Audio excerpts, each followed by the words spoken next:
Greetings my friends, how are you doing? This is Zed from Zed Outdoors and I hope you're having an awesome day. So today I am visiting a friend of mine who appeared on his channel before, Deborah Schneebeli Morrell. Deborah, how are you doing?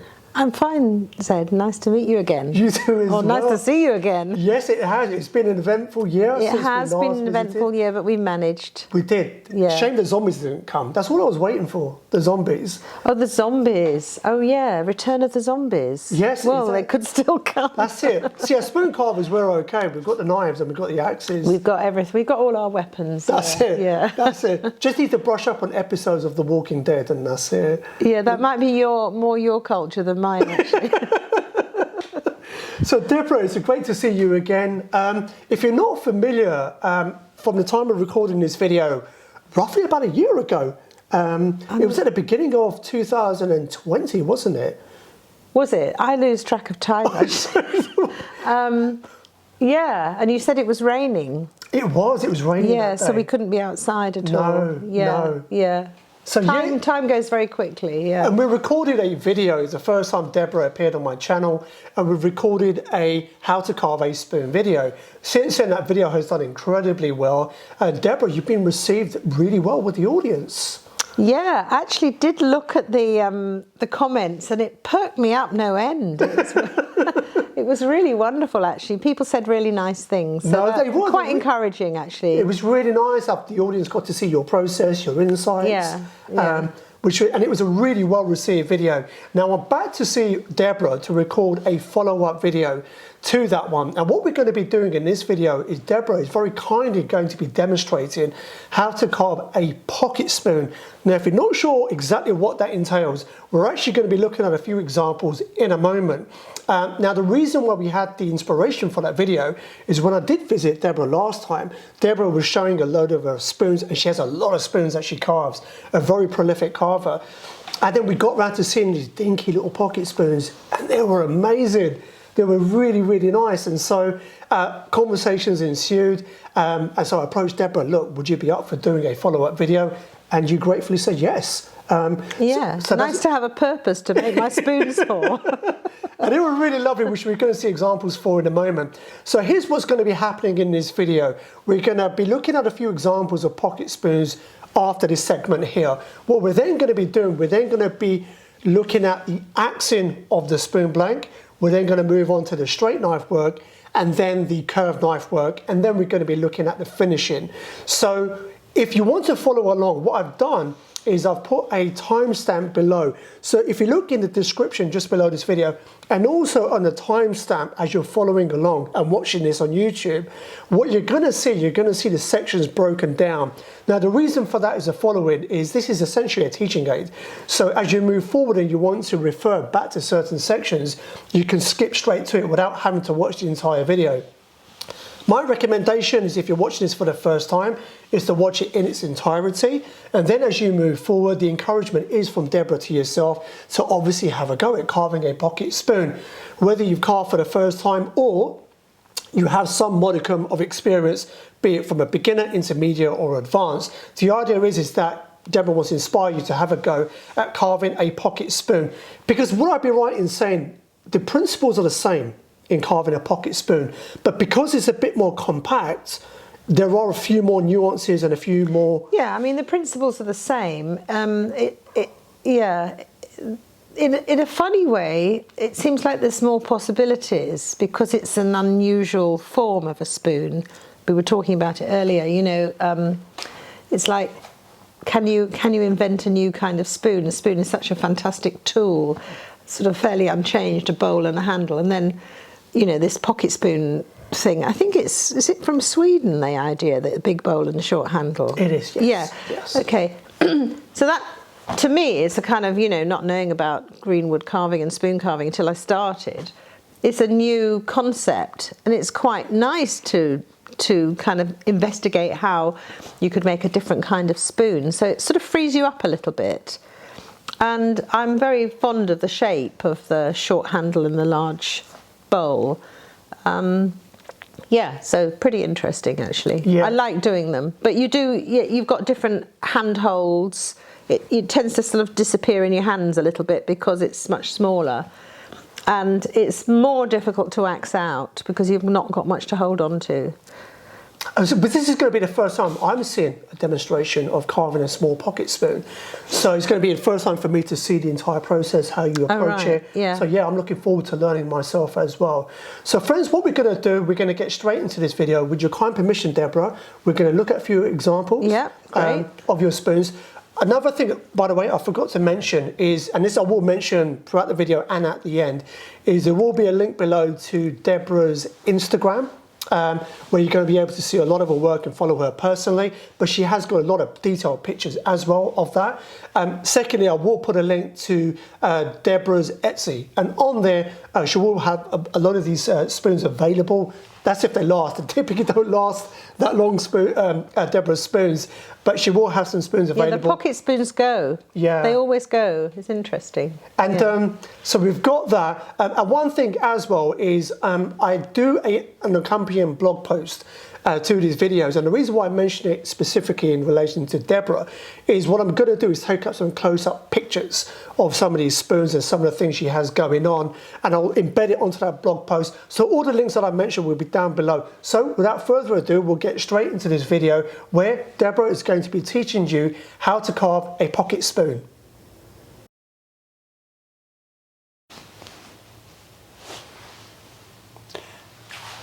So Deborah, we've got a small selection here of your pocket spoons. Just one question, if I may, and that is, where did the inspiration come from to carve a pocket spoon? Oh, crikey, that's a question.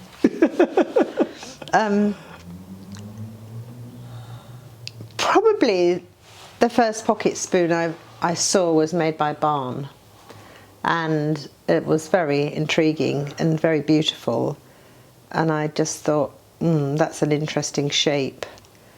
But otherwise, it's just part of the spoon discipline, isn't it? When you're a spoon carver, you want to try everything, and there's a big kind of pocket spoon thing. Oh, I think I've probably seen some of Adam Hawker's, which are incredibly beautiful. I mean, I don't pretend to be anywhere near his skill level.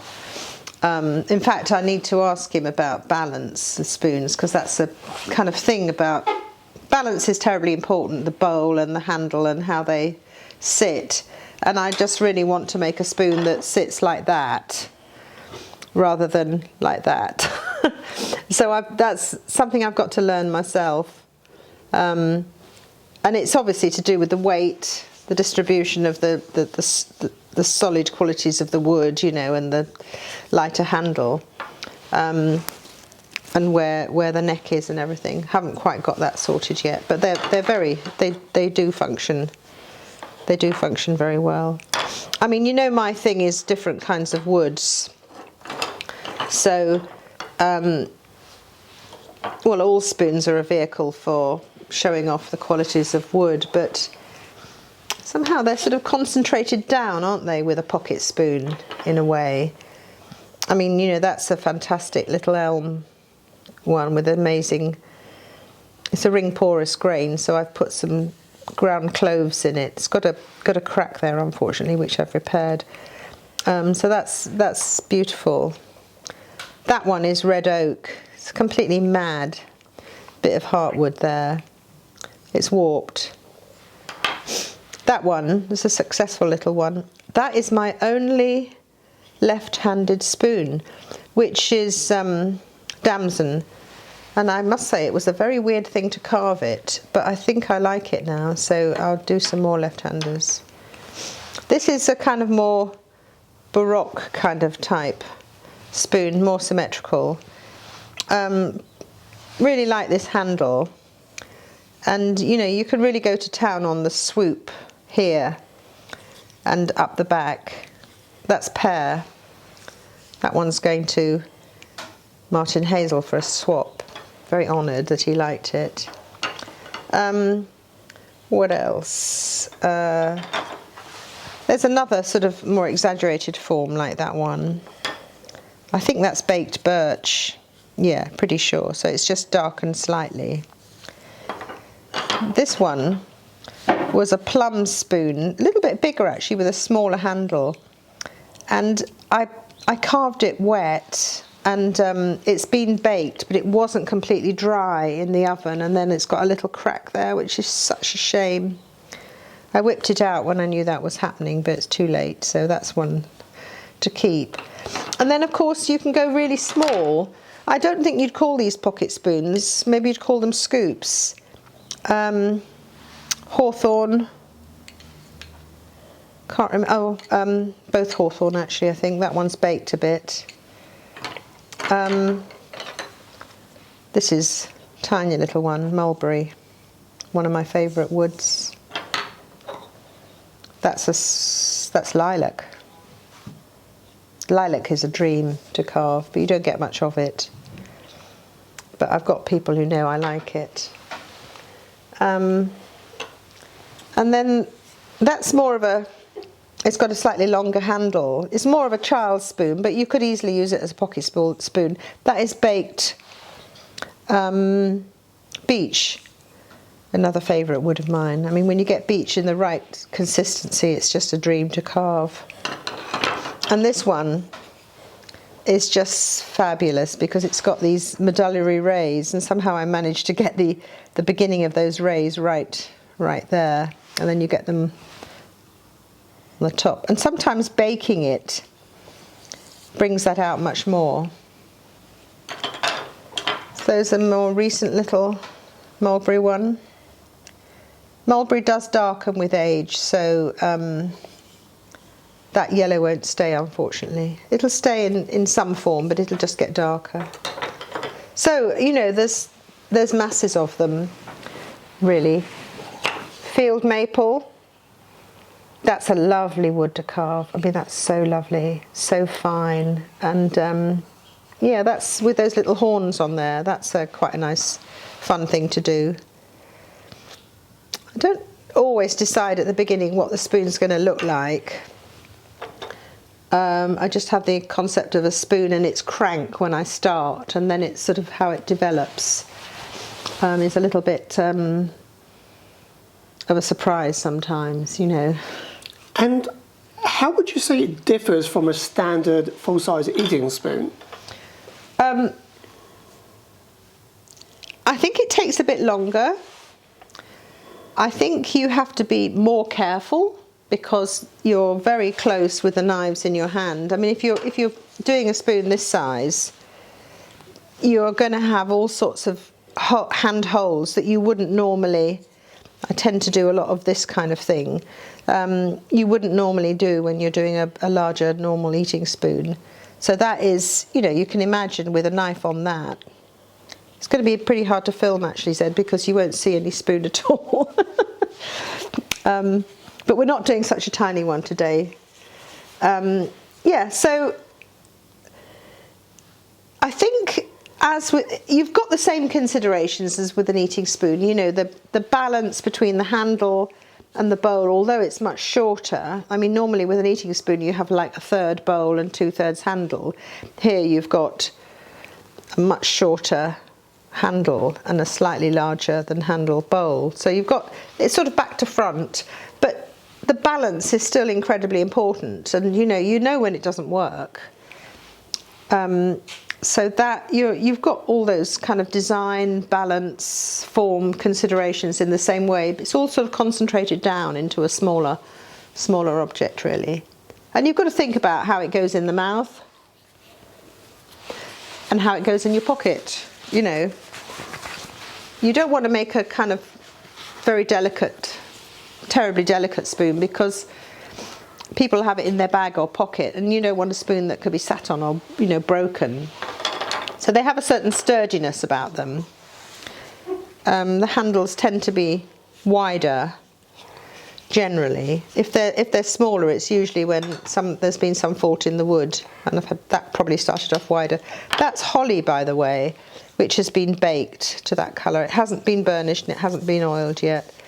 So it's looking dull, but it will kind of look really great when it's polished.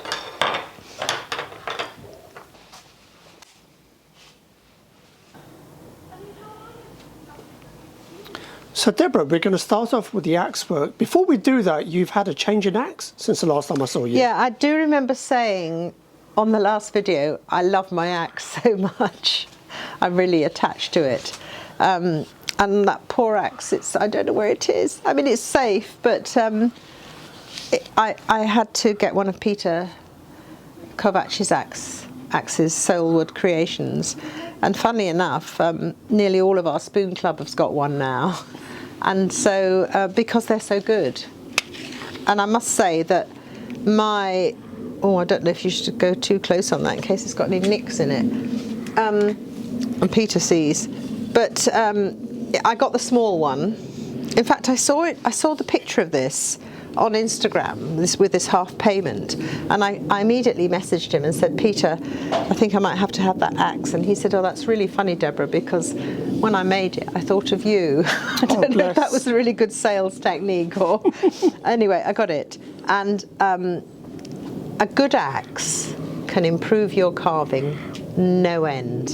You know, it's sort of taken a bit of a leap, I think, since I got this axe. So, you know, I have to give it credit, and I have to give Peter credit because he's a very fine craftsman. He's made lots of green woodworkers very happy.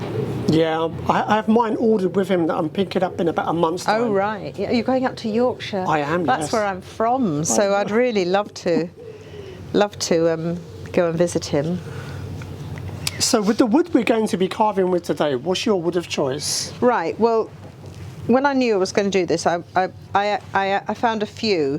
So this one is hazel, and the reason we're using that is it's a straight grain, and it's got no knots in it. It's got no little branches or anything. It's absolutely smooth. The other woods, which I thought might have been suitable, this one is, I mean, when we cut that, this is from Ryan Best. It looks so brilliant. I thought, well, I'll have a go at that. It's nice and straight, but I've carved a spoon from it. It looks a little bit dull, so but that's mostly not free. This one is another of my favourite woods, which is hawthorn. Probably would get one out. There's a bit of a knot there, but it's only from there. So you probably would get. There's a few knots in, but it's hawthorn, and hawthorn does that. But that's also a fantastic wood. Really love it. But I've decided to do the hazel because it's a lovely wood actually. And it's such a British wood. You know, hazel, now the hazel coppices are full of wild garlic, and it's hazel in England is a crop. Every 6 years it's cropped, and on the allotment I use the hazel rods for my beam poles and the hazel sticks for my peas. And I'm making a hazel spoon, so it's an all-round good wood. So basically, I split this. This is the good half. There's always a good half and a bad half. I'm now going to make it into a billet, which is basically a kind of, the profile on the top would be a kind of rectangle, yeah. So basically I'm just going to take the sides off like this. When you're axing, it's very important to get the right height. So I'm using this little axe block to do this kind of work, because it's actually, you don't want to hurt your back, you don't want to be leaning over, and you need to be safe. So I'm just taking the sides off here, so to make it into more of a block shape.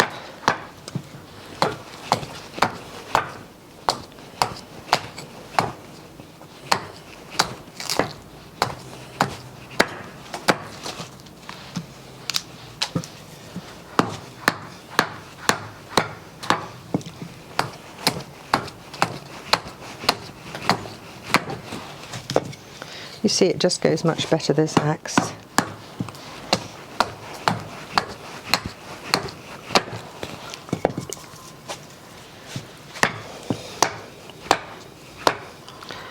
It's pretty important when you're axing. I mean, this is the rough axing, but I've noticed a lot of people, when they use an axe, they're doing this. So the axe is actually, you're not allowing the axe to to use its full potential. I mean, the whole thing about an axe is the weight of it. So it's very important that your wrist is very loose. And the axe, you don't grip it too tightly. You need the weight of the axe to do the work.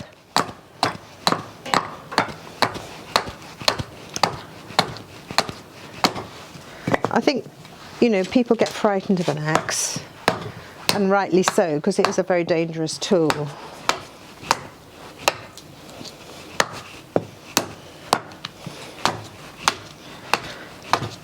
It's not quite sawn straight, so it's looking a bit crooked, but we can sort that out. Okay.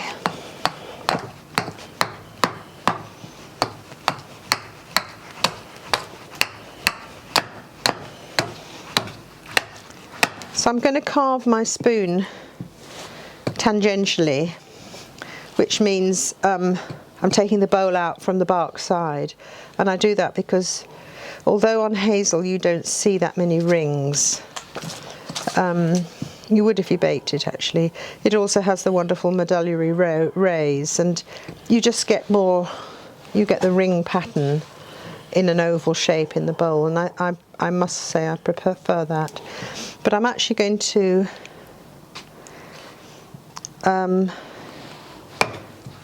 so it's usually, let's just have a think. I'm going to take this off a bit. So on this side where I'm going to make the spoon, I'm just going to start scooping out a kind of banana shape, which I will exaggerate when I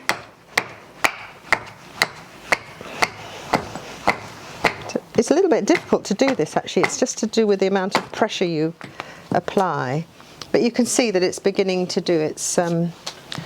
It's still a very big billet, so we need to take it down quite a lot. So that's a good, I mean, what I aim to do is to have a scoop down to the bottom of the bowl and then coming up again. So I'm going to start with that. I'm going to take a bit more of the wood off. I think we'll put the bowl here. I'll take a bit of the wood off the back so that we're not dealing with so much.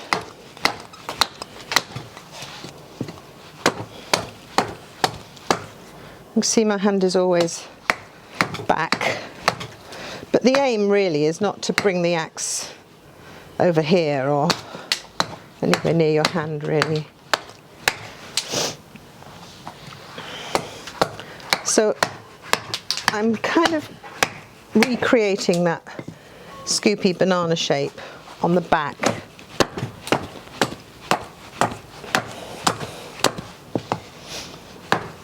This end is the handle end. So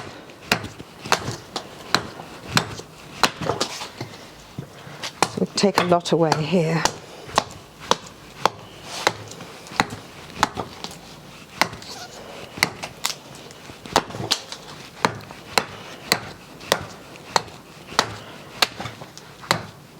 The best, most efficient way of taking wood off is to take it off the sides like that, and then you've got a ridge here. You just cut through and take that off as well. So that's the beginning. Obviously a pocket spool is an awful lot shorter than that, but you need to lose, certainly on this on the sawn end, depends how recently you've sawn it, you need to lose a bit because you might have some checking, some cracks at the end which should go around down here and compromise the spoon.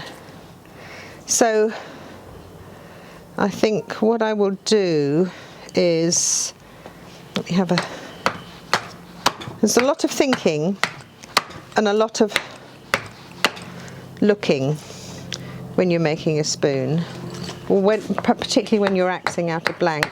I mean, you know, what you do now is going to set you up for this kind of spoon that you want to make. Okay, so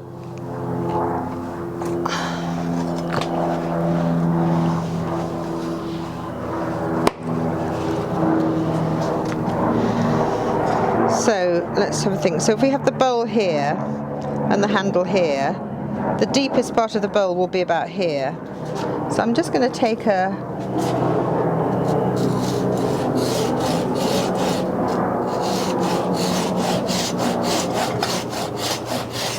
now you have to be careful not to go too far. How deep you do that shows you exactly what kind of crank you're going to get. So we're just going to axe down there.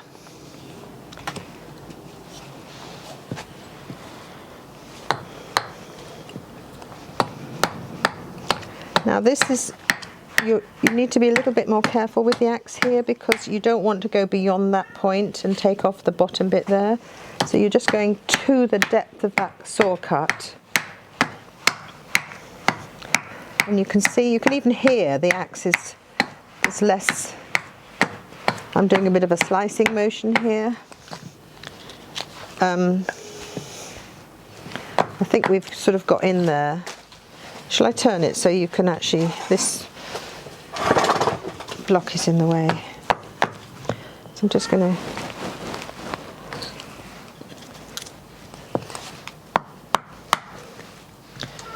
so that's the beginning, and then this is where I do what I call the Dave Cockcroft position. You have to stand at your axe block with your legs like that because this is a slicing motion and you don't want the axe to come slip. And I'm now going to take this much off here to meet that line. And if you notice, I'm just using this part of the axe and I'm really doing a sort of circular, sort of salami slicing motion. Very important to not let it go too far there, because if you go into there, you'll undercut this bit here and you'll have a lot of trouble with the knife afterwards trying to eliminate that. So it's a matter of judging.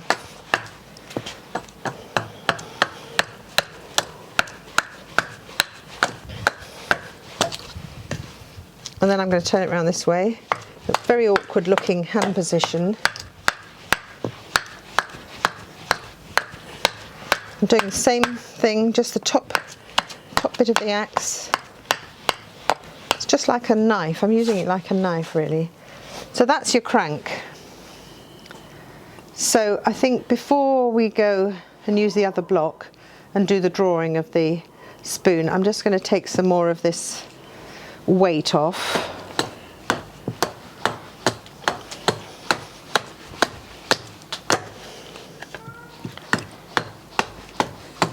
I think this is the point at which I'm thinking spoon. You know, I'm thinking central lines. I'm thinking symmetry.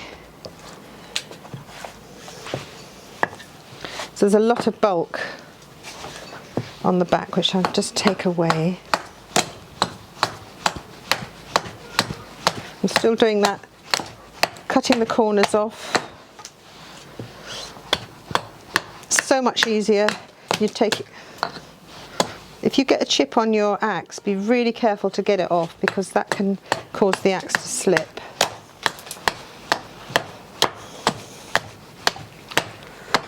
Okay, so there's the point again.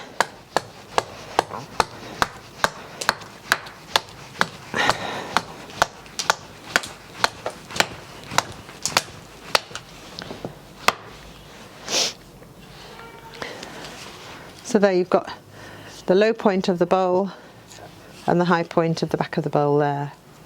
So that's the point at which we now go onto the other axe block, and I'm going to draw.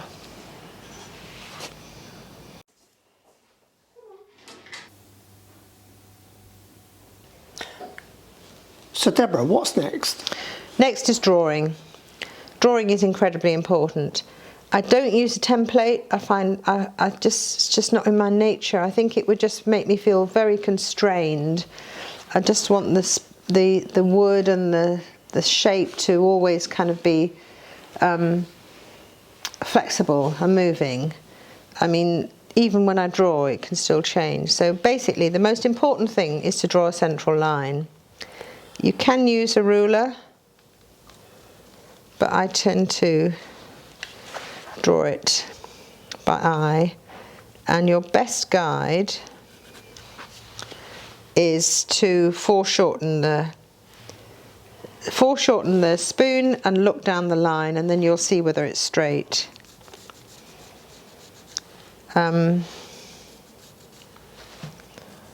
Okay. I think that goes down the rings about here. So the top of the spoon will just be a little bit above, maybe a couple of centimetres above, and then the bottom of the spoon will probably be somewhere like here, and the handle will probably be, I'll do about this much. They're almost equidistant actually, but there's all sorts of funny things will go on here. So then I just draw my spoon that's in my head. I tend to get the top of the spoon symmetrical.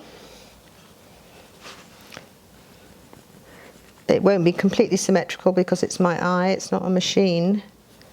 And then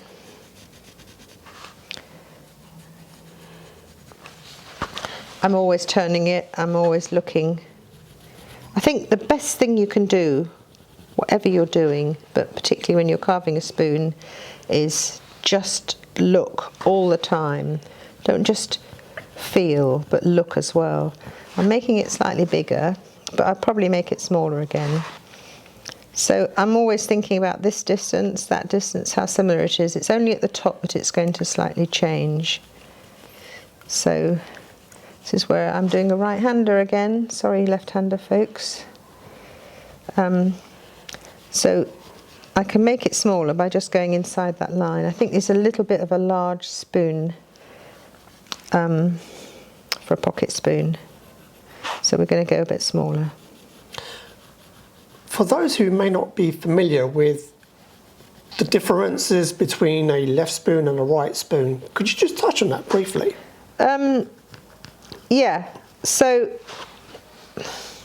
although I have heard arguments about this, and I'm not really qualified to be part of it because I haven't done enough left-handed spoons, but a right-handed spoon will have it's a bit like a shoe, and that's your big toe, and that's your little toe there. So it curves around here and it comes to a more of a sharper but not very sharp point there.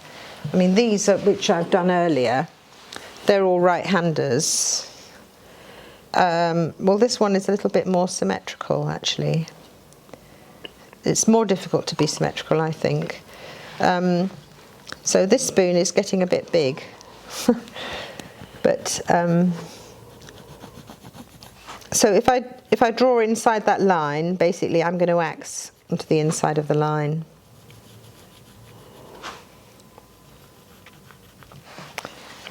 And then I want to have quite a wide handle because you can actually take wood away, but it's, you know, it's a cliche to say you can't add it, but it's so true. So you must always start with a little bit more than you need. And then it'll be something very simple like coming down here. I'm looking again down the thing so I can see that looks quite symmetrical. And then what I'll do is although I won't axe this out, I'm going to mark these little pinches at the neck, which gives the spoon a kind of refinement.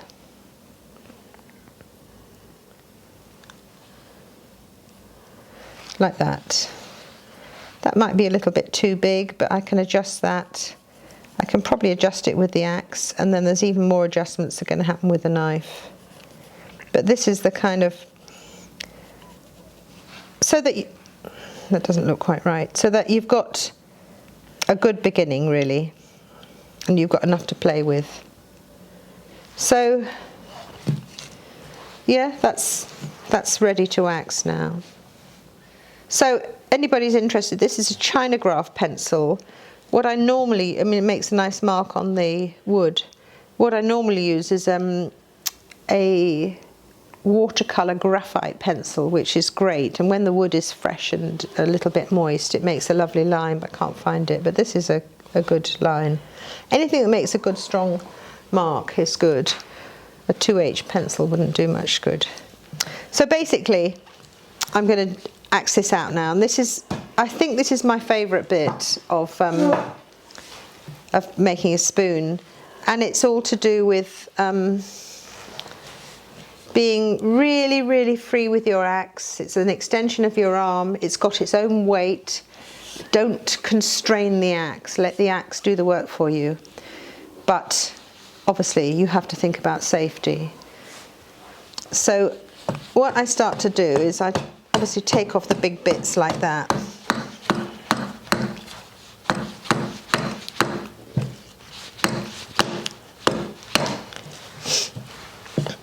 I'll turn it around this way, but it'll come around the other way.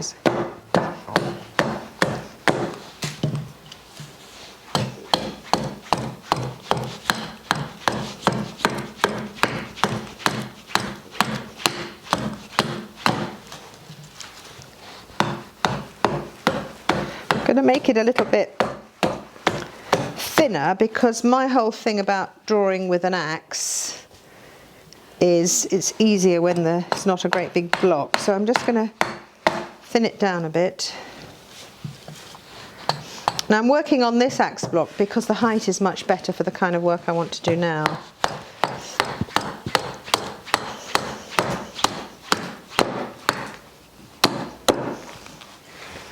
It's getting a bit of a dip actually, which is a little bit more difficult.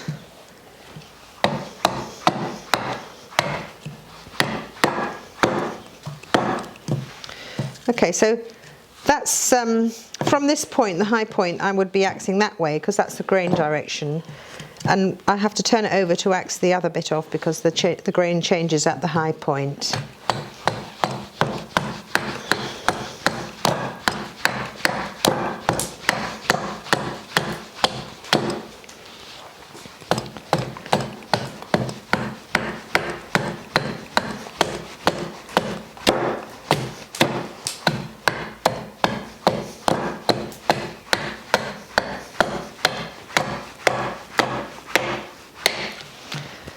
Right, so at this point I'm going to saw, I'll draw the lines here. If I just axe down here, it would go, if I was not careful enough, it could go straight through the bowl there. So I'm going to do some stop cuts. I always do 2. And I'm just going to draw it. Don't always draw it, but just to show where they're going to go.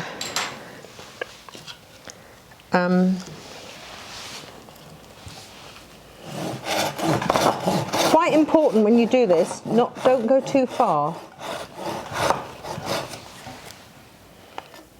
Yeah, that's probably about far enough. And then the second one.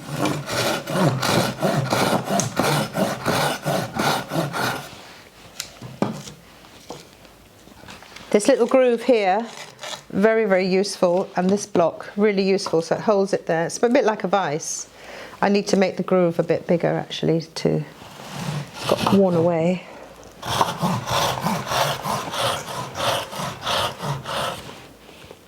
Second one.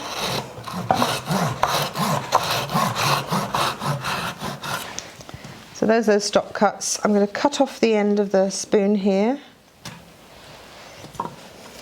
More difficult.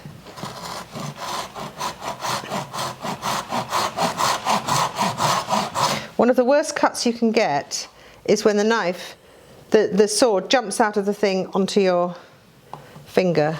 We've all done it. And probably better to have a finer blade saw for this, one of those little Japanese ones. I mean, this is Japanese, but the Japanese, I don't know what they're called, but they've got much finer teeth. And a lot of people, when they're making a small spoon, would leave a lot up there to hold on to, but I'm afraid I don't do that. So I'm going to... Just one question, if I may. Yeah. You know, you cut off the end of the spoon with a saw. For the benefit of those who are newer to carving, why did you prefer to saw it off than axing? Oh, the reason why I don't axe that is that the danger is that if you get to that point and it's not really solid on something, it'll take a split off here. The pressure from the axe could take a split off there. So the sawing is all to stop that, there's funny accidents happening.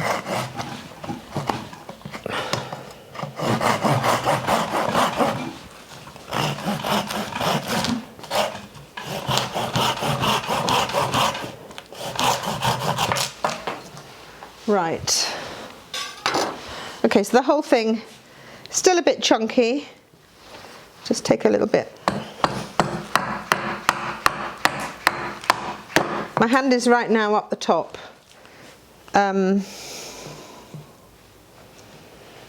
Okay, so I'm going to come in. So I'm now holding this finger onto the axe itself here, and I'm now doing what I call drawing with the axe.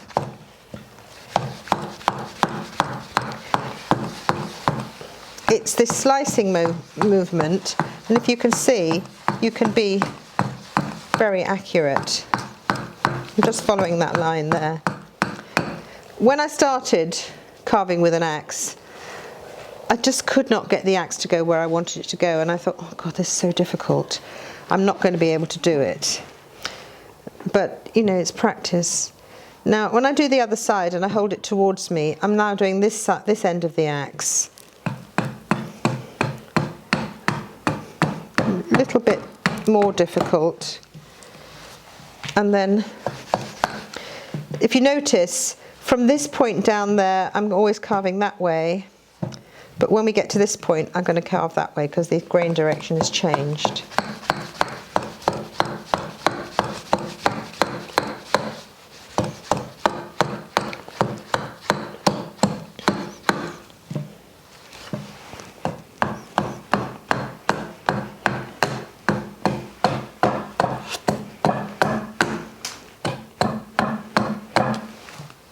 Okay, I might now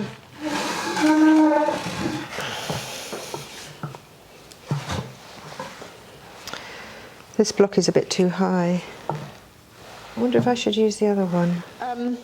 So I've basically just changed to this axe block. Although the height is not so good, this upstand is a bit better because it's a pocket spoon. It needs to be a bit lower.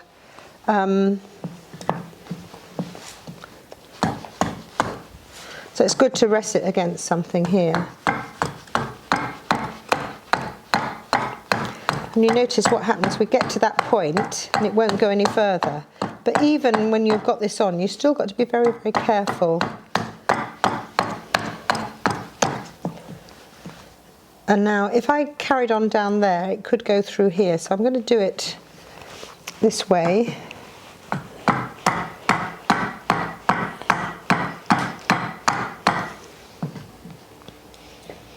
We might have to axe. We have to do a lot of this with a knife. There's still an awful lot of wood here, which I'll take off in a minute.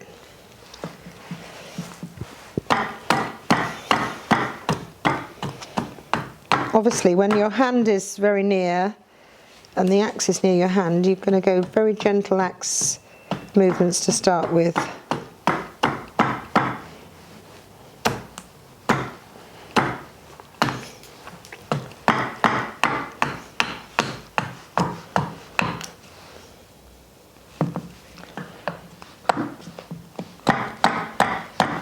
Quite a crank on this one, so it's a little bit more difficult to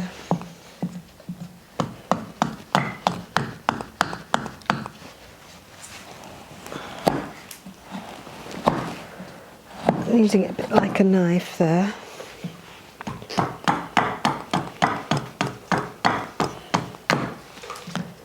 So it's still really chunky, far too chunky, so I'm going to take a lot more off. It's really worth taking off as much as you can with the axe because knife work is harder, and I think it's more dangerous. I mean, if you're not careful with an axe, it's dangerous. But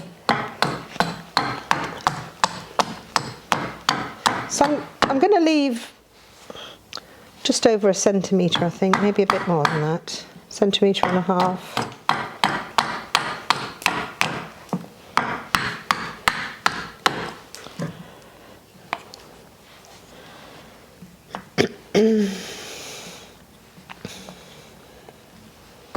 It's also very hard to move all this off with a knife.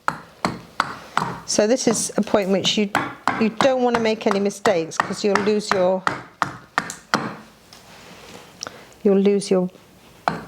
blank, or you'll have to make a smaller spoon if you take too much off.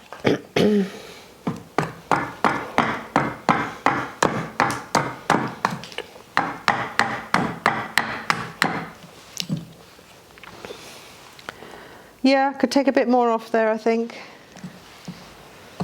Don't need that bit. That's a bit exaggerated.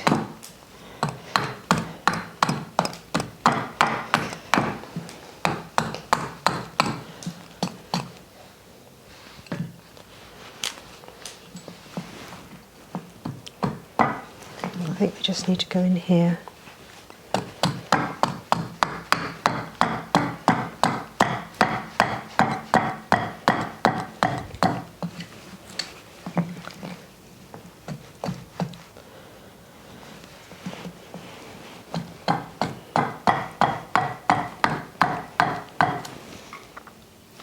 That's pretty rough actually for me. I don't know why. I like to be really neat with the axe.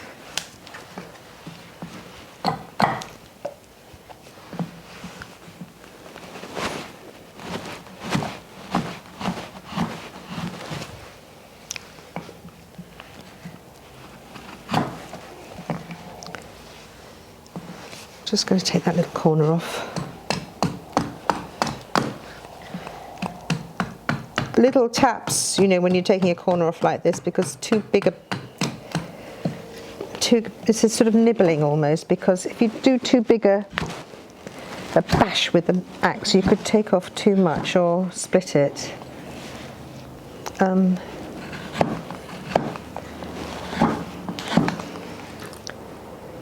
So that's pretty good, I think. We're nearly there. A bit more there. Obviously we need a little bit more depth here. Even if we go thin at that point, we need the depth to give the strength. Okay, now what I want to do with the spoon is to give much more of a scoop down here. We did a little bit with an axe, but I want to do more, but I'll do that with a knife, because it's the kind of wood that it's okay to use the knife to do that. Sometimes if it's a bit harder, you'd do it with the axe to start with. But that is a very awkward movement. I mean, what I tend to do if I do that is I could just take the sides off here, because that will show.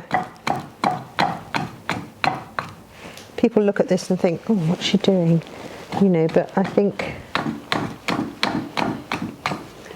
I'm just beginning to, what we need to do is get this scoop. It's just a little beginning there. So compared to, it's pretty similar. I think it's got a bigger crank actually than some of the others, which is nice. So hazel, hawthorn, spalted birch. Oh God, I only did it yesterday, I can't even remember. Something nice I've just got. I can't think what that is. It will reveal itself. Okay. So I'm going to redraw the shape, because it's got a little bit damaged by the axe. So, and this is the time at which I can readjust the shape. So I might take that bulge off there and off here a bit. I mean, I can draw with a knife as well.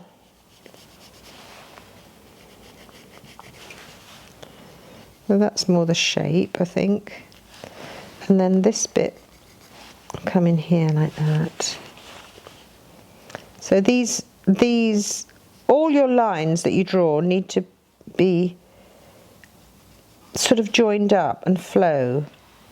So I wouldn't just draw those unless they were in relation to this. And that's how the spoon has its own kind of rightness or kind of elegance. Okay, so I'll just exaggerate. The middle line is so important visually. I'm going to just take these little points there. I'm going to bring this down there. I think that's... It's not one of... Yeah, okay. I might even shorten that. We'll see. Yeah, I think it could go a bit shorter. I mean, I can only decide that by just basically looking at the proportions. That feels better.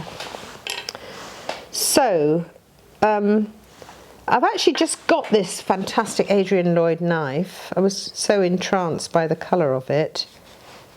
Normally I don't use a 106, I use a 120 Morrell knife, which is this one, because I do such close work, I don't want the point of it to stab me like it did there. But anyway, I'll start. So I'm doing the same thing with the axe as I'm doing with the knife, or the same thing with the knife as I did with the axe. Is basically the knife is drawing. It's not just following the lines. It's got its own kind of intent, really. It is actually forming the shape and the body of the spoon. And this is very nice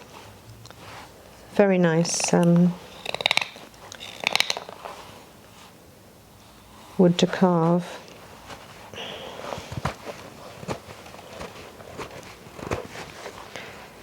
Quite important to see, I mean, that reinforced pull thing is a good one, but it's hard to see. At the moment we need to see what's been drawn. Don't you just love this noise? I love the noise of... If you notice my wrist, it's all in the wrist. I'm not actually I'm not doing this, I'm doing this. It's a safe position really, because the knife's not going anywhere except up. And then I'll just take it, those furry bits, I'll just take them off a bit. Not important at this stage to be neat there. Okay. I tend to work on one side then the other side, and then you get much more of a feel of the balance and the symmetry when you do that, rather than just making one side perfect. A bit like when I was drawing it. Okay, so this is another knife hold when you pull it towards you here. This movement is holding it with your fingers here, and you're twisting it in a movement like that, so the knife blade eventually ends up facing you, so it's not going to go there, can't go there at all. So although it looks dangerous, it's actually safe.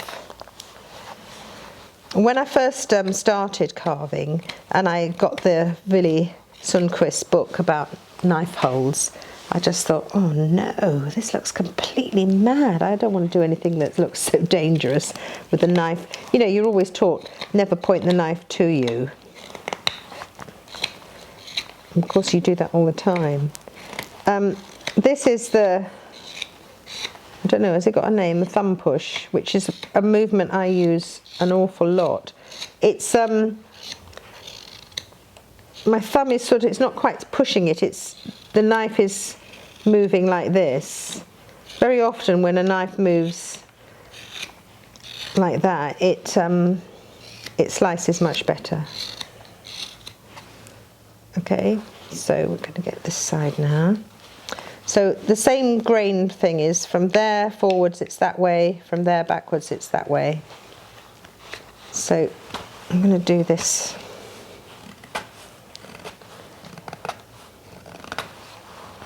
And then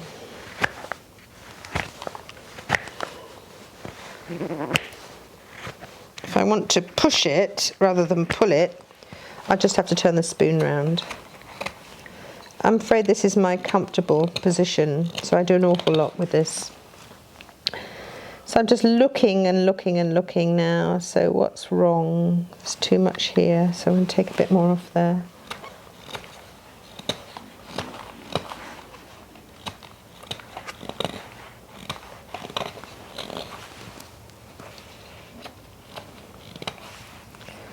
There's lots of different moments in the spoon where you can change and refine these outlines.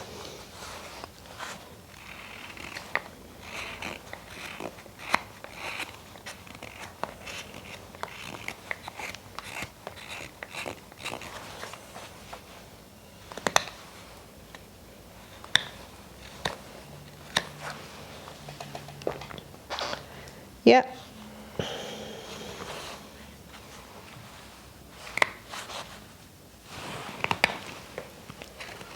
So I'm pushing, not what I was doing before, now I'm pushing on the knife there to give it, so that is a lot of pressure from here and from my thumb, just to cut this end part off. I'm not going to go right across like this. I'm going to, a lot of people do this, but there's too much wood at the moment to do that. So turning it round, and I'm coming from the other side, so that I'm not going to have a bit ping off. So basically you're creeping up. I'm creeping up really. And then when I get to the join, I just go onto the point of the knife there. And now I can take a smaller bit off, like that. Anyway, this is all rough at the moment. Now before I do these little pinches, there's too much wood in there, so it needs to be thinner. But what I'm going to do first is I'm going to do the curve of the handle, because I need to have enough wood to play with, because I'm not quite sure how far I'm going in. So basically, I'm going to hold it there, bring the knife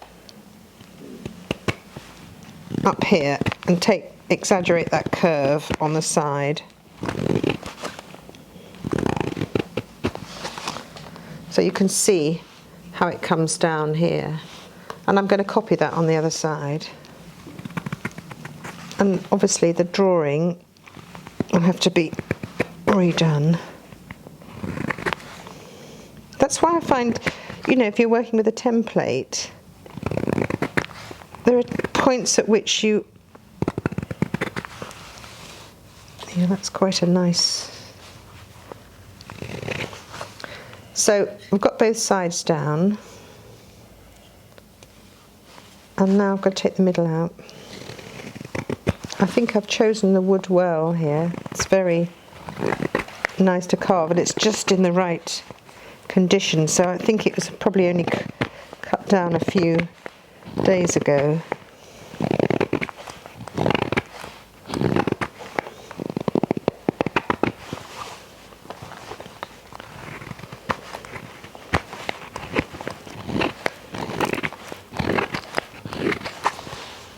There, that's what I want.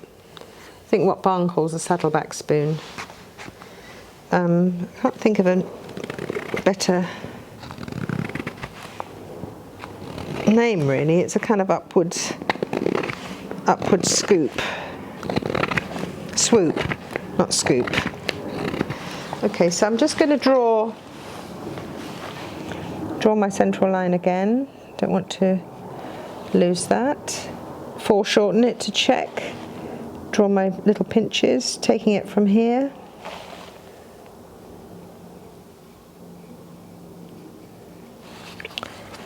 Same here this side.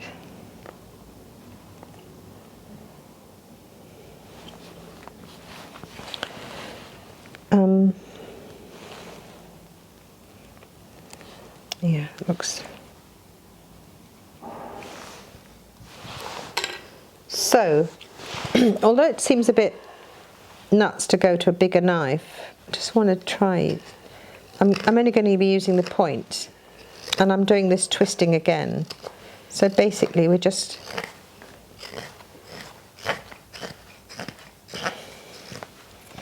Actually, I think I'm going to just take a bit off the back first. And that is this really useful. I don't move the knife, I hold the knife on my thigh like that, and I just move the spoon. And I find that really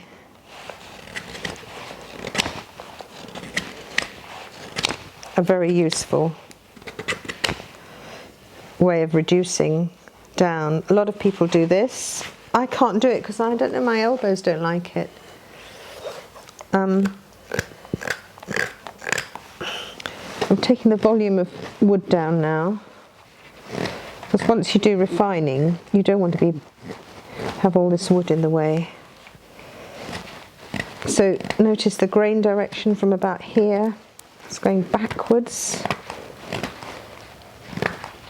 Just basically just taking a lot of this off.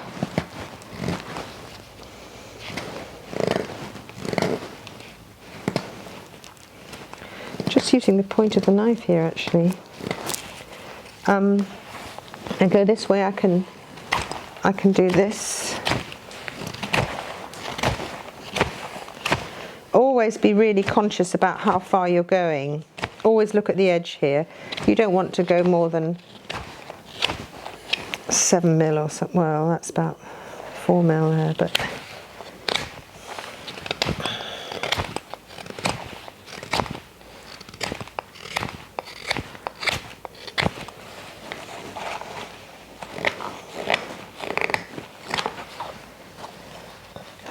still more to do. This is another way of going across the grain. A good way of getting some of that bulk out. You need to get that smooth flow around here. There's always one more difficult side, and this is that side. So I'm going to do. This is where a pocket spoon, look how near to my hand, the other hand, that point is, you know.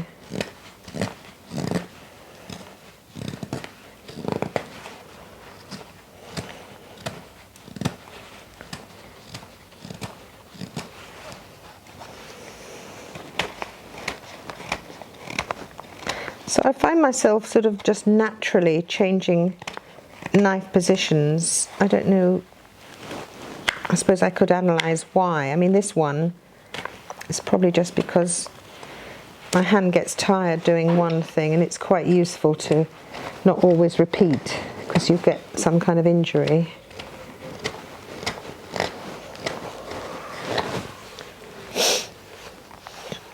Okay, need to come much more off here.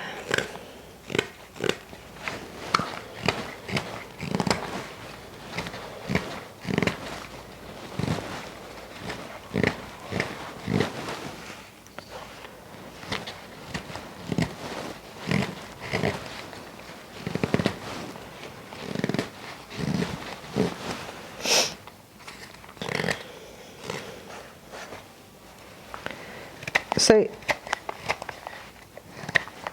I don't really want the bowl to be too thick, so we don't want it to be too deep. I mean, I think one of the mistakes that I made, and everybody who starts spoon making makes, is they make the bowl too deep. And actually, if you look at spoons that you've used, metal spoons, they don't have deep bowls. And it's more difficult to carve a deep bowl, but that's what people get stuck with it. So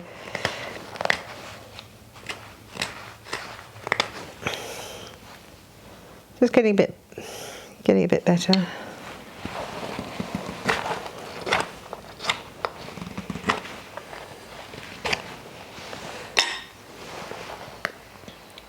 So let's go in that little scoopy bit now.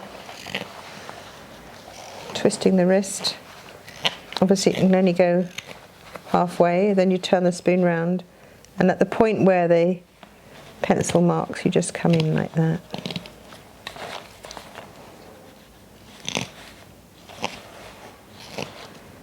This little pinch thing really gives the spoon a kind of elegance,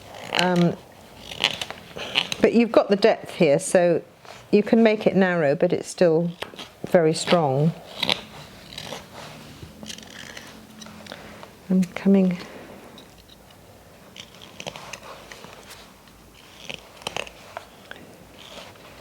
I mean, I would finish this all with my finishing knife. This is roughly, it's a funny movement because you're going like this, but you're also twisting it. You're going across the grain as well, and that cuts under. I remember when I was learning how to do this, I just thought, just go on, it's like cutting a leg off a table, you know, to make it shorter. You just go on and on and on and trying to make them all level, and you just go too far. There's all sorts of ways of not having that join in the middle here. I mean, the most important thing I think you can do is have very sharp knives, so you don't really necessarily need to have that. So that's one side done. Okay, we're going to do the other side. Hope that it matches.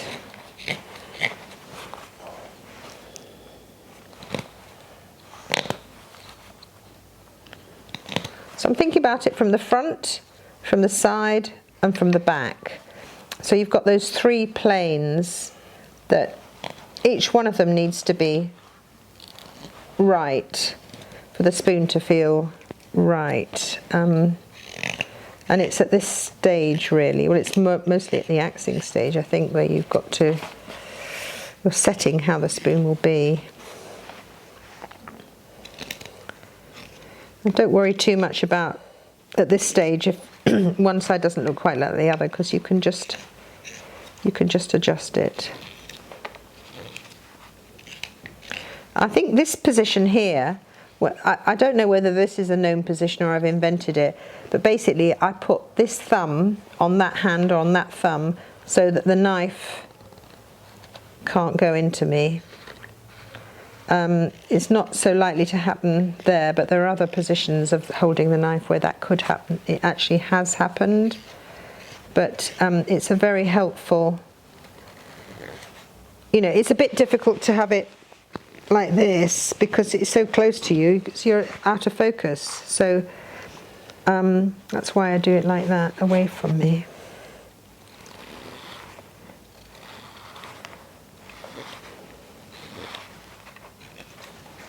Just always check on the front how it's working with my pencil lines.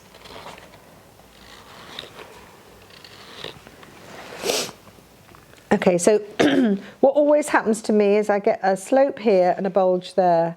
It's just weird. I don't know why. I'm going to just take this bulgy bit off a bit.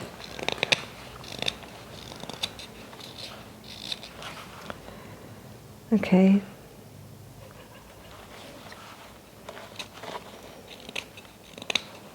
I don't mind a little bit of difference, but okay.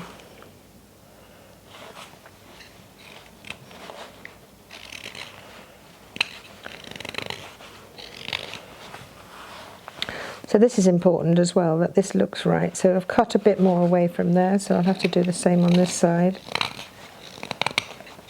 I think rather than having a line, I think we might just join this one up and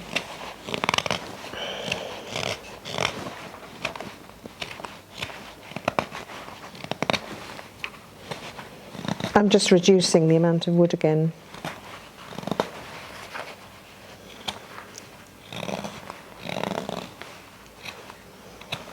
It's lovely when you can get those, you know, can you see those kind of little facets here? We can refine those a bit later. It's always easier to do it on that side than this side.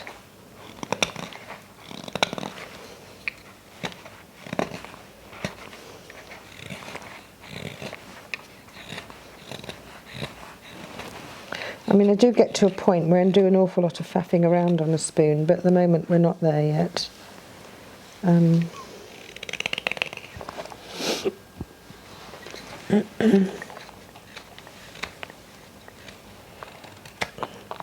still taking the wood down before we do the final cuts.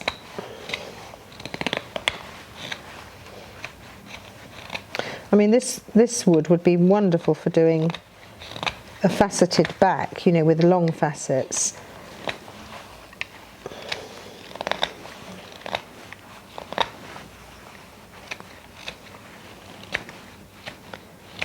I mean, people make a thing of the facets, you know, doing these large ones like this.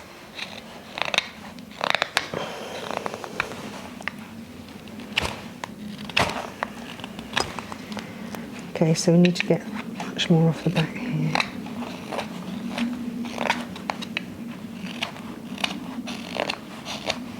So you see how tight the knife, my hand and the spoon is.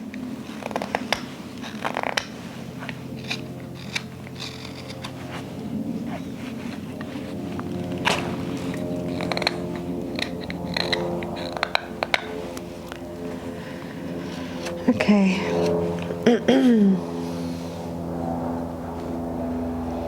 So now I'm going to sort of dress the front of the spoon a bit so that I have a bit of a sense of what's happening. As these lines, they need to kind of flow around here. So this is a nice knife cut, this one here, where you kind of pivot it around, but you do need to get your thumb pad well out of the way for this. And it's just the first drawing of that rim of the spoon, which you need to have it, you need to have this nice curve here. You want to get rid of your saw marks.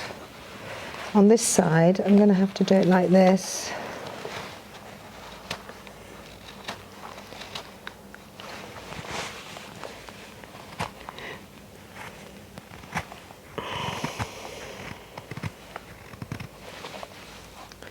Join it up a bit. It doesn't matter about the middle because the spoon knife is going to remove that.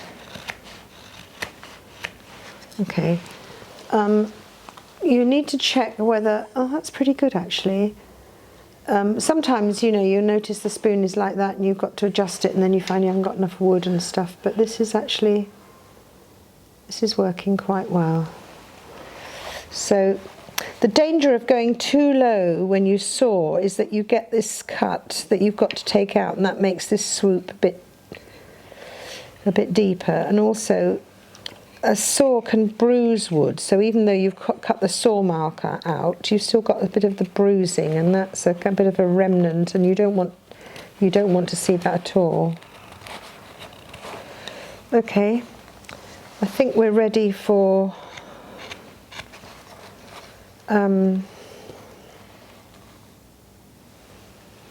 actually, I'll just do the back here. So we've got the scoop on the front and I want to echo that on the back. It's too thick here, so basically I'm going to take some of this off so we can have an inward scoop here. You can just begin to see a little bit of the grain and the, you know, I don't know if you can see it on the camera, but hazel is subtle, but it's a bit of a lovely wood. Okay, so we've come in, yeah, and I'm going to take this out.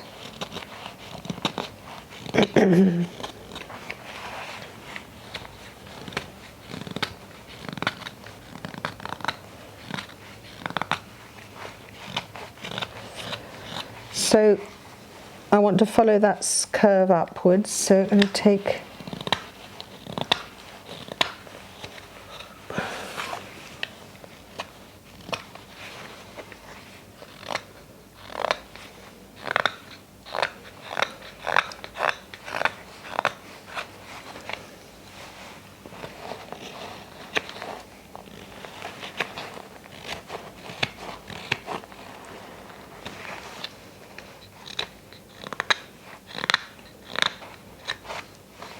so it's beginning to go in the right direction.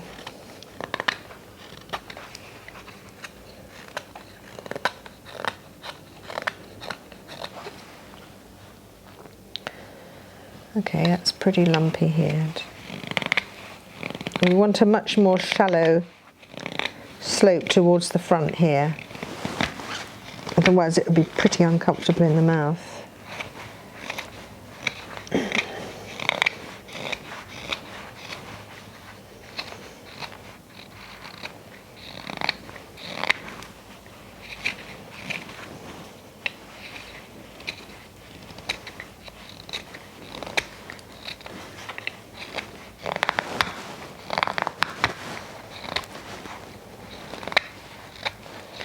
of a lump here to get that out.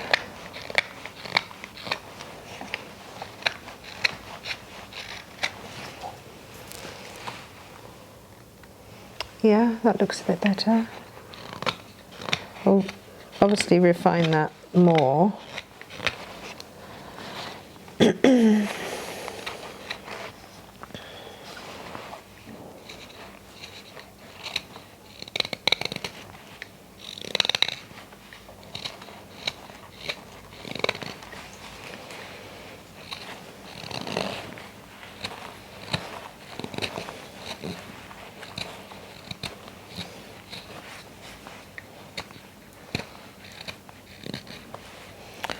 Okay, so there's a lot more to do on there, but let's just get the spoon knife now.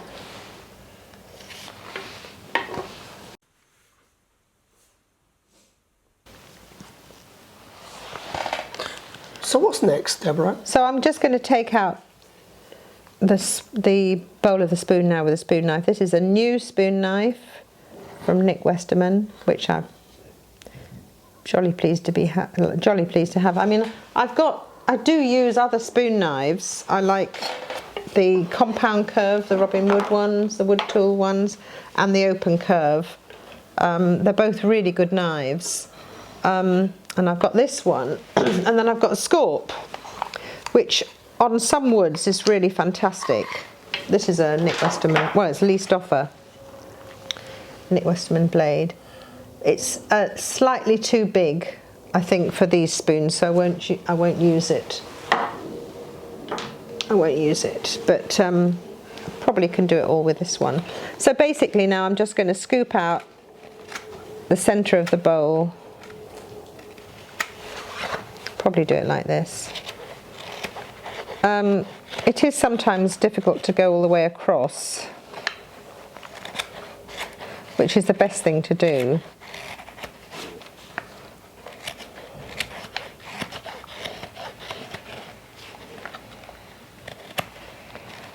But don't worry if you get those little islands that you have to.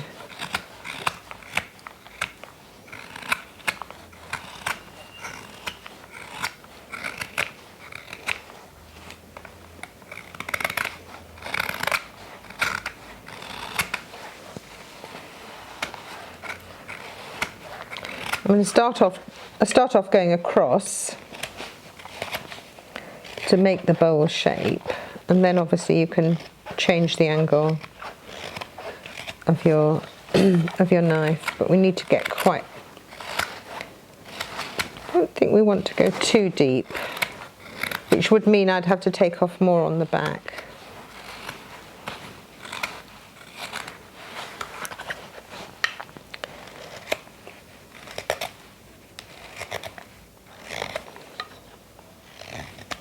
I'm now coming from the front down, which is the grain direction, to the middle.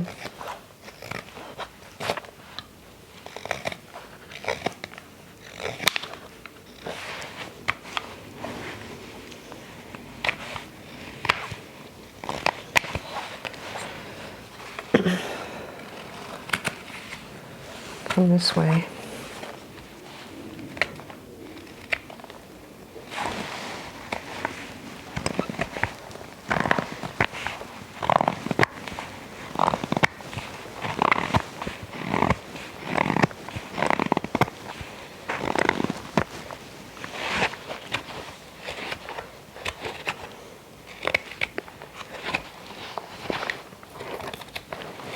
I don't think I'm that brilliant at scooping out the beginnings of a spoon bowl.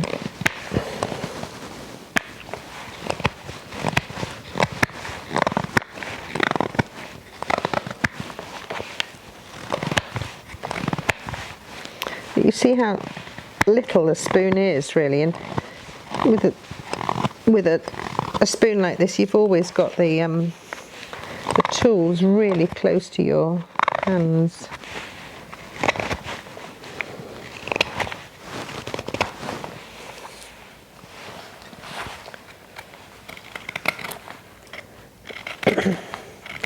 Really important to have a sharp spoon knife.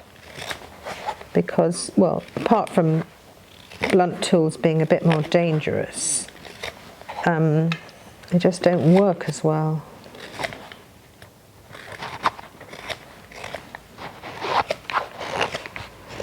So always scoop out a bit more from the back of the spoon, and then it gets shallower towards the front.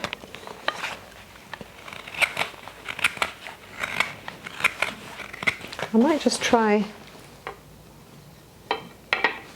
with the open curve one, because sometimes I find that easier.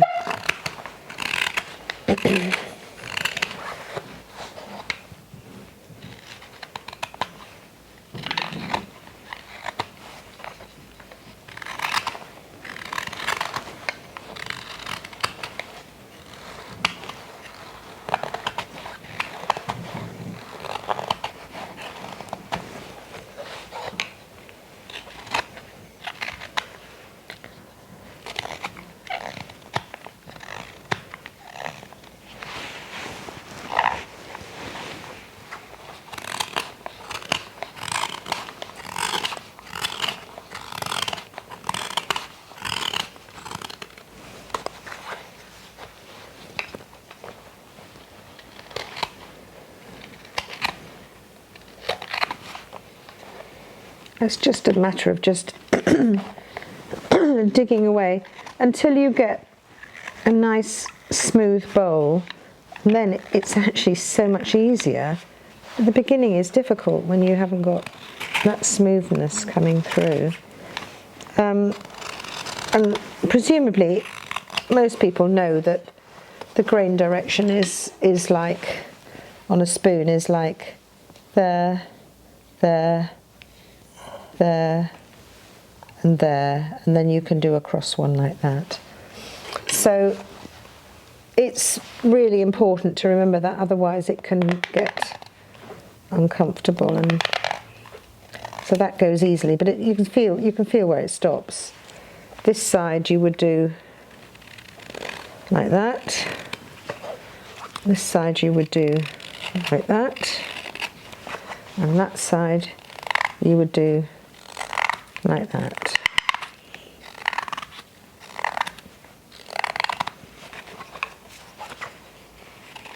And then you can, if there's a join, you take it across like that.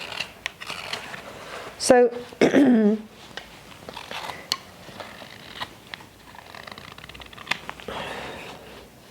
that's just it roughed out, really.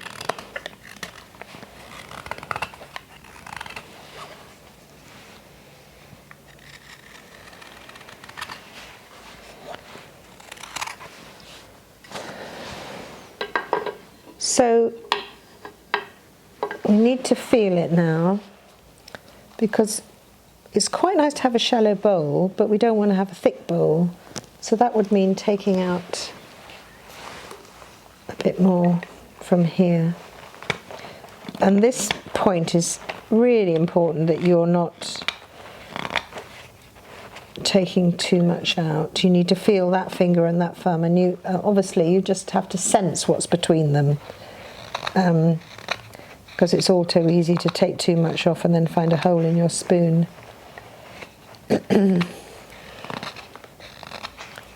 So I'm feeling it all the time, really, and then at the end you feel it, and you feel for lumps.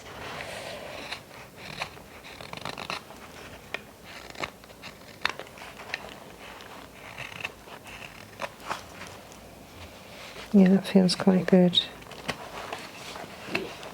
So maybe I'm thinking about a bit of a, there might be a little kind of fan shaped here.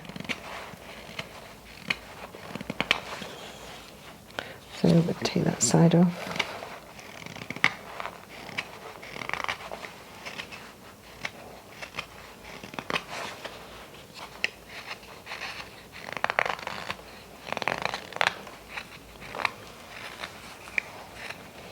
A lot of these knife movements are very, very repetitive. That's why it's quite good to change position.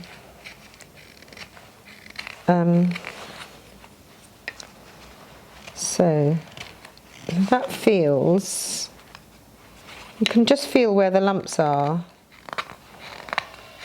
So it's a combination of feeling and looking. Maybe that needs to be a little bit flatter there.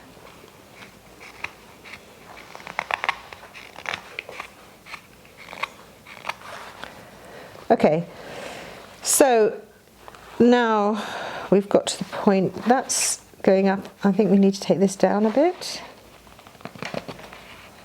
I'm going to take that down and join up here. So I do go back over things I've done before, and each time they get refined a little bit more. So you don't ever finish one part of a spoon and go on to the next part. You treat the whole thing as one, really. Because whatever you do on one part, it affects the other part. You can't think of a spoon in different elements. It's just one object in itself, and every part is connected.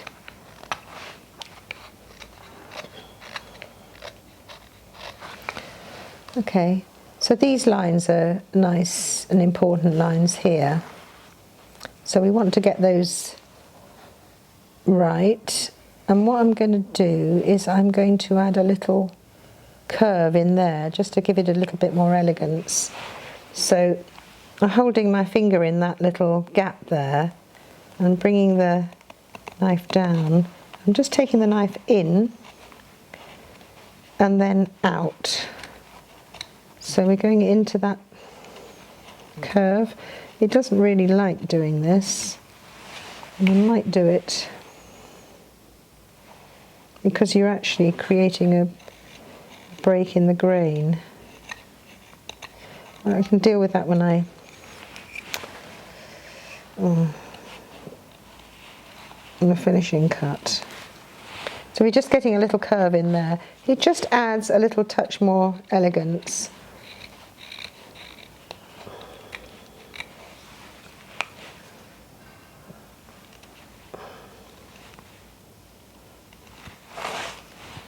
And then I'll just repeat the same on the other side. Coming from the outside of the curve, down and in, and then when you get to the in bit, you're just flicking your wrist. Now this side is not breaking, oh, there it is, breaking the grain. So, and you can exaggerate that.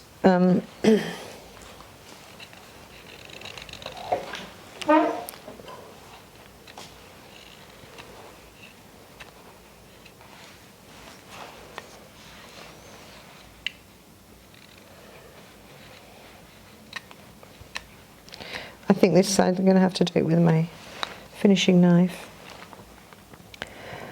Okay, now we're going to do the outside of the bowl because it's very lumpy. I'm going to start here halfway around the curve and just try and get this smooth, continuous line here.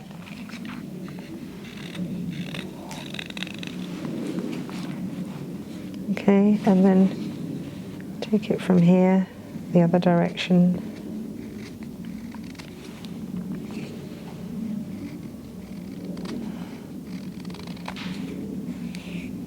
Okay, that's quite good.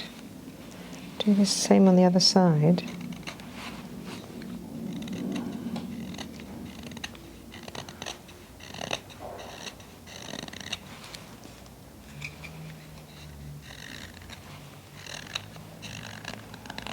So this curve and this line are connected.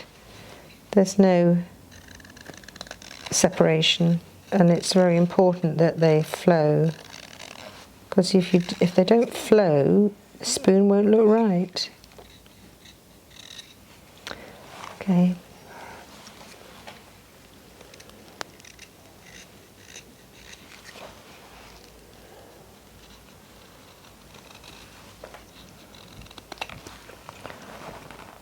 So these are okay because you're going, these sides are all right because you're going down the length of the grain. Here, you're cutting across the grain. So it helps when the wood is a little bit more flexible and more green.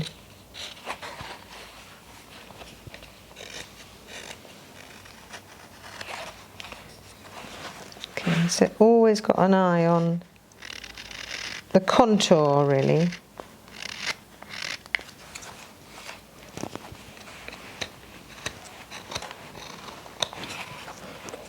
I don't want a point. I don't really like points on spoons because I just think that might not be too comfortable in the mouth. So although it is a junction here, I'm just going to soften it.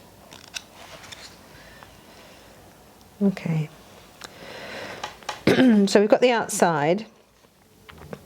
We now have to get the top plane, which is this one here. So I'm going to take it from here down as far as it'll. We want to get a nice curve in there. So that bit needs to come out, I think. So I'll get to as far as it'll go with the grain, it'll stop. And then I'll put the knife up here on this point and I'll bring it down to join in. So I'm just, I can do it like this. So I'm just meeting it, or we can do it like, this is more conventional, I suppose. You always want to see that side. Is that a good side? We're going to do the inside edge soon. And then this is very important to see how both sides match up. Okay, so this one coming down.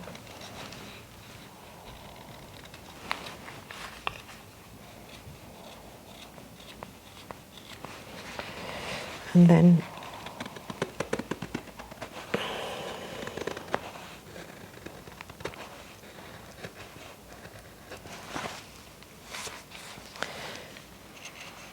the thing is to slightly chamfer it outwards, not 45 degrees. I mean, I'm not very good on angles. 20 degrees or something.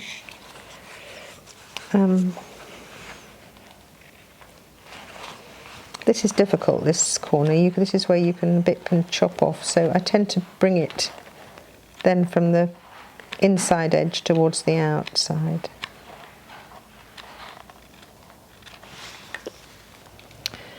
Right. I think what I think I would take a bit more off with a spoon knife, and then I'll try and make this a bit more neat inside.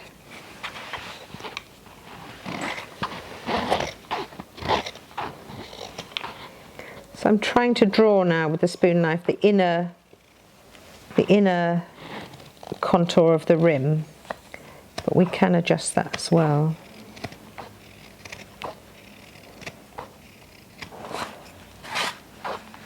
Could do something at the top, but I'm going to use a different spoon knife for that.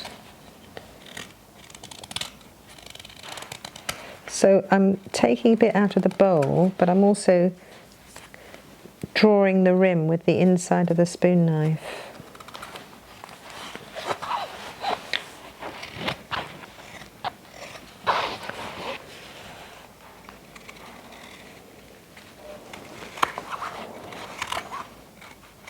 This is frustrating because there's always a bit where you get a bit of tear out. Okay, so I'm going to use this knife, the compound curve, the Robin Wood one. I'm now going up into the back of the bowl because I think it looks nice, and I can make that more symmetrical, that curve.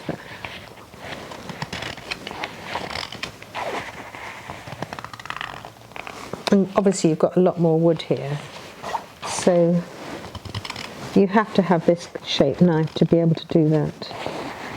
But then we've got to match that scooping out up with the shallower bowl further forward. And it's actually quite difficult to make it symmetrical, so this side you hold it.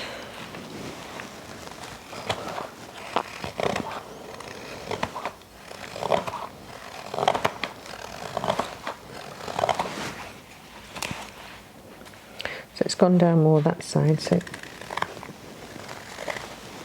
I think this is where a scorp is really useful, because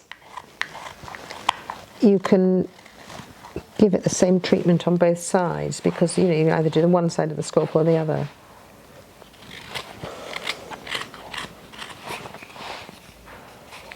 Still need to go a bit more.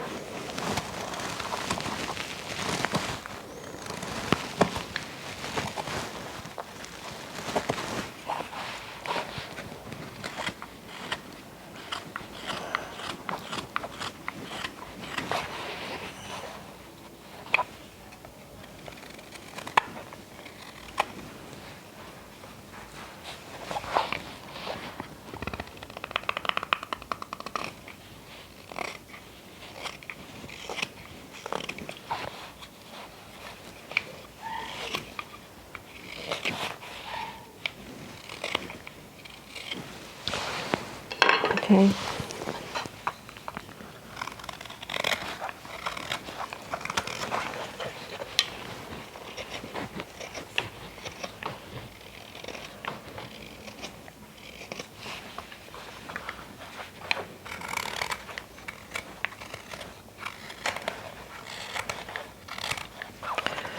I would actually normally leave this spoon overnight to do the finishing cuts, because it is quite wet and you get a much cleaner finish.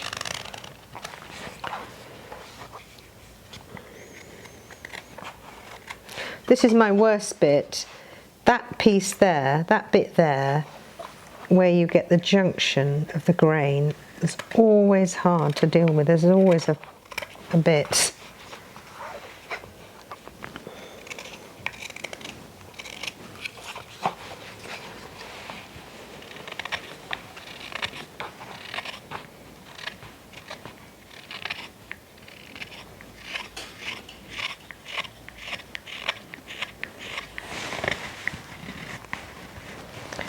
On these junctions, it's quite a good idea to push the knife really into the wood, and then it doesn't, on the flat of the back, then it doesn't dig in.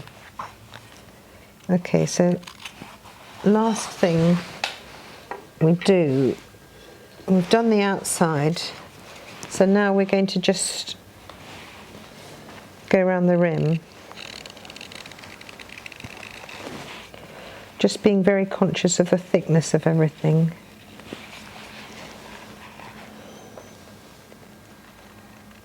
Just the tip. Join up. This is more difficult, it's across the grain. This is the most difficult. This is my special hold, which I'm sure everybody's invented.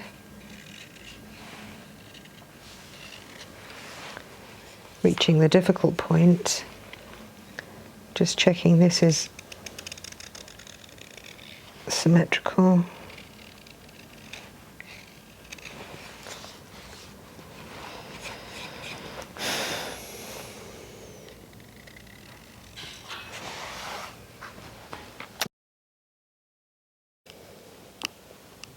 Okay, so now it's mainly finishing, and this is my lovely finishing knife, which is Dave Cockcroft from a Nick Westerman blank, beautiful little knife, and I made the handle. So I do all my finishing with this knife. Normally I would have left it to get a bit drier, but we'll do it because the wood is quite sort of biddable, really. Just one thing very quickly, I notice your handles are quite long on your spoon knives. Is that intentional? Yeah, I think because you change your position depending what you're doing, really. I don't know, I'm not an experienced handle maker. I mean, this didn't need to be so long. I just had that, yeah. I made a few handles for my other, the chip carving and things. These, I think, I just thought, well, the Wood Tools ones are really good, so I'm going to make it like those, or even a bit longer. I think you can get a bit more leverage, can't you, if you hold it, yeah, you do that push, that kind of push. And then, you want to do that. So you've got the option to do different positions, really. could go around the inside of that with the spoon knife again, but I'm not going to do that today. I'm going to do that tomorrow because it's better for the wood. So basically now I'm finishing. That does mean quite a lot of still wood removing. So we'll start here. We'll refine that again, pushing it up all the time. And as I'm doing that, I am thinking about this shape here. So this is making that shape. So I'll go right up to the top.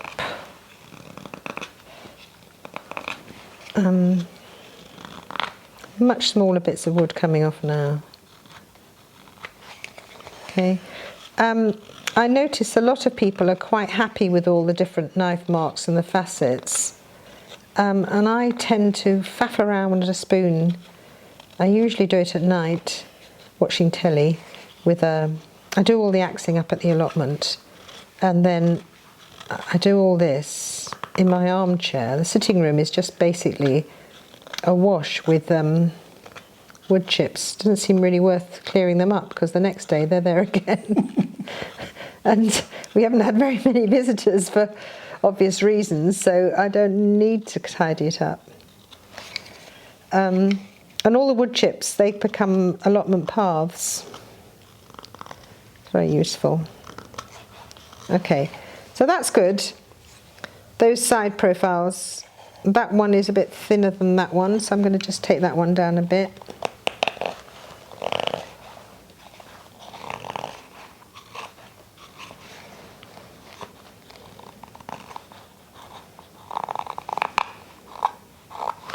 Now, I want to make a nice top here, so I'm going to just,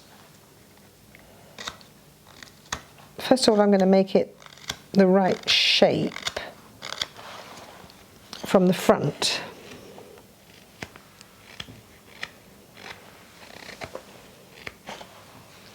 So that looks about right.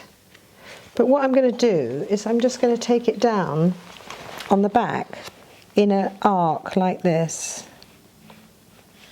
I might even take it a bit more. It just is a nice little elegant touch when you get, sometimes it's really nice to get the exposed edge, the exposed end grain, depending on what the wood is, which obviously this will do.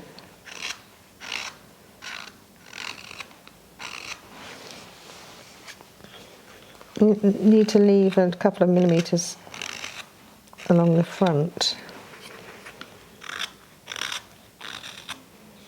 You see how lovely this knife is. It's just such a favourite. I had the smaller one and I've sharpened it so much that it's turned into a kind of needle.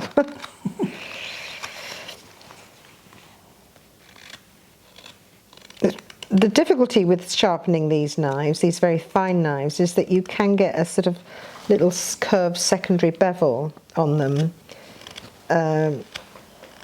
But actually, because I'm very often using them to do curves and corners and, you know, in concave ones, that's actually quite useful. So there, you get a nice little touch on the back there. Right, I'm just going to refine these. In, twist your hand like that. Twist your hand sideways. Come from the other side like that.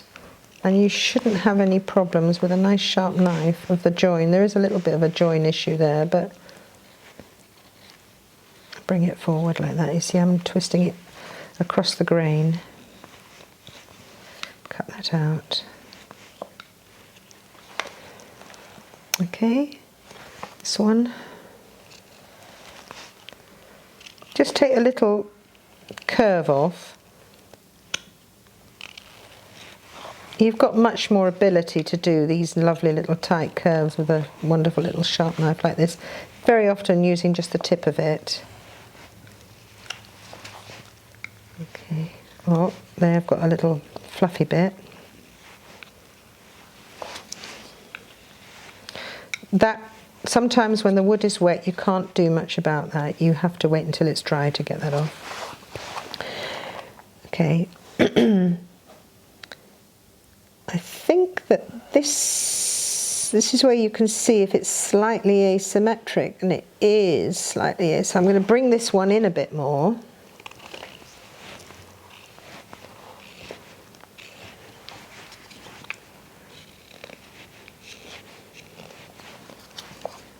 Okay.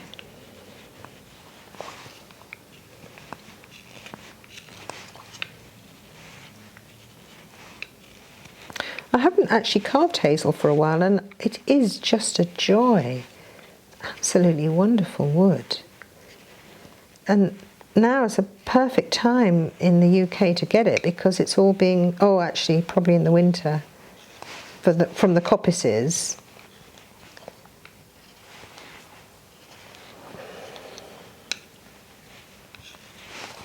Okay, that's a bit better.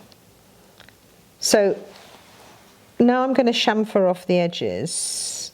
Oh, I'm going to take that one in a bit there, and that one in a bit.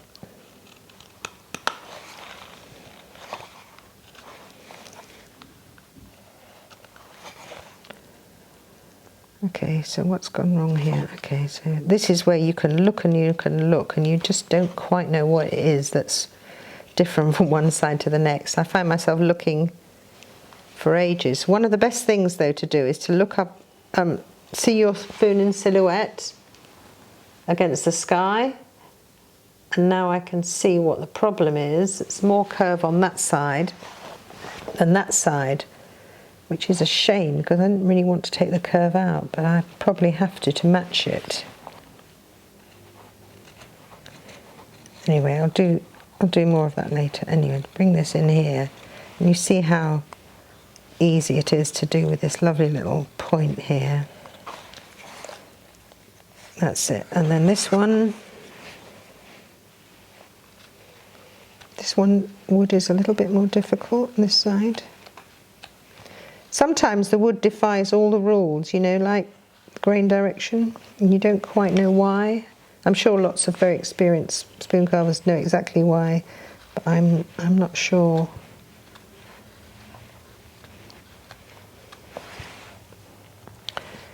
Okay, a bit more in, a bit more in. It's not quite symmetrical. I'll take that one, but it's going to have to. It's going to have to do. Now the back, that's a bit ugly, so we're going to take this curve up and into there, this little facet, and then the next door facet. Try and get the rim the same thickness, and then bring this facet up here, and then I think we've got room for another one.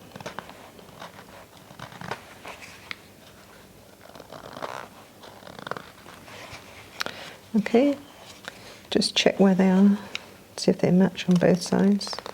So that facet's going to come up into there. This one's going to join.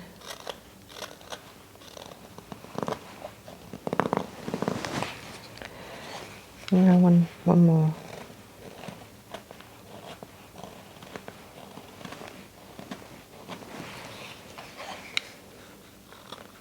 And then the middle. Join that facet up from this side.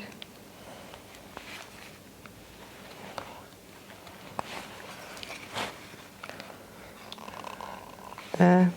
Join this side up.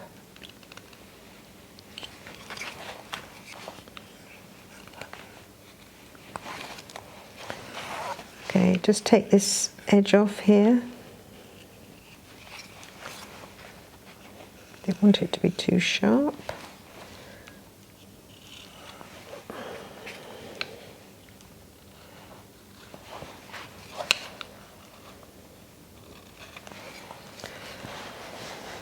Okay, so just take off all the marks.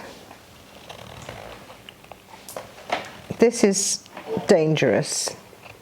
I mean, you could do it like that, but it's mad on a spoon like this, because I can't focus that close.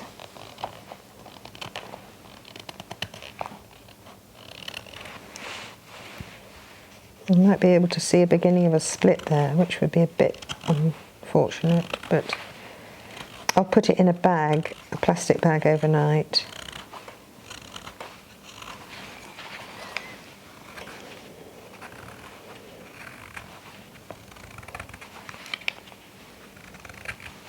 I think if you're a beginner, don't do this movement. It's you know, you've got to be really in control of your tools, and until you're completely familiar, I wouldn't do it. It's not that safe. Okay, so I'm going to chamfer off the edge here. Always best to take off those points. More comfortable, it looks nicer. And then this one, I've just put my hand on the point there, and I'm just going to take off a little curl coming down here. Okay, and then this side.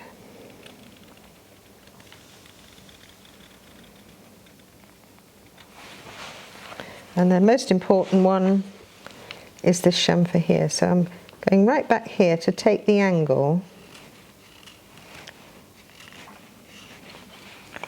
both sides.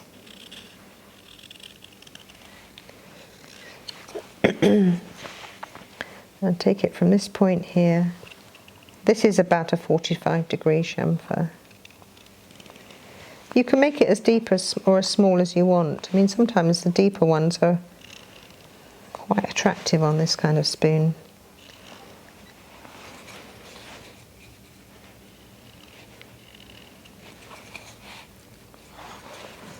Okay.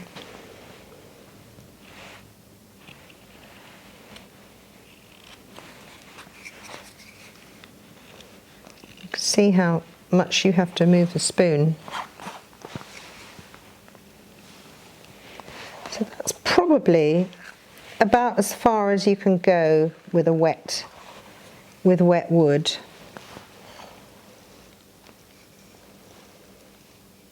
I'm just going to take this, just be a little bit neater on the back. It's a bit random at the moment. That's probably the last thing I will do before drying it. Also, this is the point at which you can even out the rim. Well, not the rim, but the kind of right angle that comes down from the rim. You don't want it to be too many different... it's got to be even to look sort of elegant. Whoops.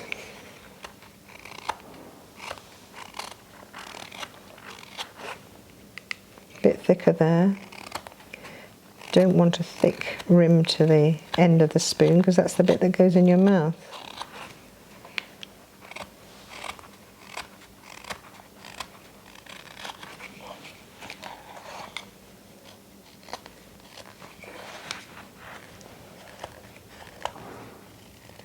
You can go on, you know, doing this for a very long time.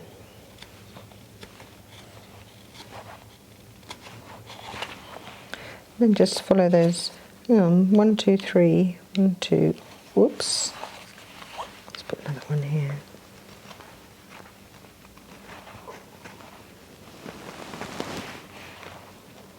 I like doing these. That's like drawing.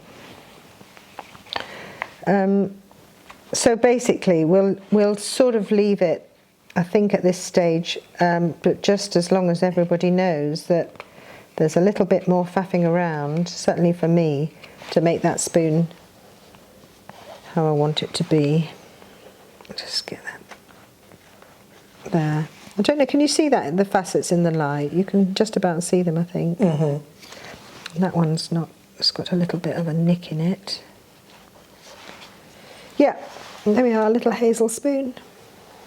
So now at this stage where I've done the, you know, made the spoon, made the shape of the spoon, everything, it's still not, for me it's not finished. It has to be finished when it's completely dry. So what I do is I get a plastic bag, depending on how wet it is, also how cold it is outside, because you know, if it's very wet and very cold and the house is heated, or I'm carving by a fire, that sets up a lot of stresses in the wood and it could actually crack. So this is a bit of a vulnerable time. So what I tend to do is I tend to put some of the freshly bits of wood chip in the bag, put the spoon in the bag, and if I'm going to carry on working on it, I'd seal the bag. That would keep the moisture in, but the moisture in the spoon would probably go into the wood chip. Then I'd feel it the next day, and if it felt a bit drier, I'd probably leave it a bit longer with the bag open so that it was really pretty dry, but it was reducing the chance of it splitting by being in a very, very warm atmosphere. And then obviously I'd do my finishing with this finishing knife. And all it is really is just refining it, getting some more of the bumps out. You just get cleaner lines when the wood is dry. When it's wet, it tends to be a bit furry or tear out a bit, although this is quite good. So it's just much more satisfying. And so that goes in the bag like that. Seal it up. I don't know if it's still sealed, it's so old, this bag. Anyway, so that's there. If I want to leave it a bit longer, sometimes I put a bit of orange peel in the bag as well. That's quite a good tip.